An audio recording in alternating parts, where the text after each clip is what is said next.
চট্টগ্রামের হাটহাজারী কলেজ মাঠে বন্যায় ক্ষতিগ্রস্তদের পুনর্বাসন ও সহায়তা কর্মসূচিতে অংশ নেন প্রধানমন্ত্রী তারেক রহমান।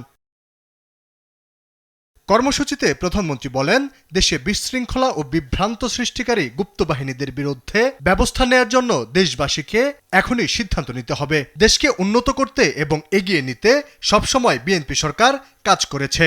যে এই বিশৃঙ্খলাকারী যারা রাজপথে এসে রাজপথ বন্ধ করে দিতে চায়, যারা মানুষকে বিভ্রান্ত করতে চায়, তাদের বিরুদ্ধে কি ব্যবস্থা আমরা গ্রহণ করব। বাংলাদেশের মানুষ জানে, এই দেশে যদি মানুষের ভাগ্যের উন্নয়নের জন্য কেউ রাজনীতি করে থাকে, সেটি একমাত্র শহীদ জিয়ার দল, বাংলাদেশ জাতীয়তাবাদী দল রাজনীতি করেছে। বলেন, নির্বাচনী প্রতিশ্রুতি অনুযায়ী চিকিৎসা সেবা মানুষের দোরগোড়ায় পৌঁছাতে উপজেলা স্বাস্থ্য কমপ্লেক্সকে 101 শয্যায় উন্নীত করা হচ্ছে।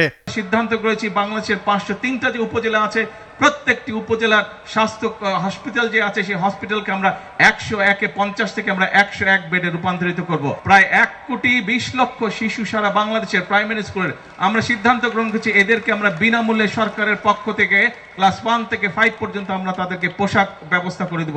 সঠিক প্যাড আর সঠিক তথ্য দিয়ে কেশু সামলে নিব এক হয়ে। মোনালিসা স্যানিটারি ন্যাপকিন সরকারের পক্ষ থেকে তাদেরকে যেমন নতুন বই দেওয়া হবে, এইসব ছোট ছোট বাচ্চাদের জন্য আমরা স্কুল ড্রেসেরও ব্যবস্থা করে দেবো ইনশাআল্লাহ। নির্বাচনী প্রতিশ্রুতি অনুযায়ী 31 দফা বাস্তবায়নই এখন বিএনপি সরকারের প্রধান লক্ষ্য বলেও জানান প্রধানমন্ত্রী।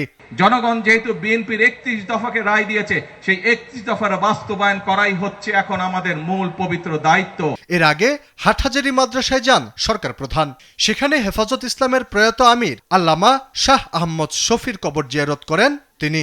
জিয়ারত শেষে মাদ্রাসার শিক্ষক আলেমদের সঙ্গে কুশল বিনিময় করেন প্রধানমন্ত্রী। হাটহাজারীতে আসার আগে ফটিকছড়িতে যান প্রধানমন্ত্রী। সেখানে বাবুনগর মাদ্রাসায় আয়োজিত মতবিনিময় সভায় যোগ দেন তিনি।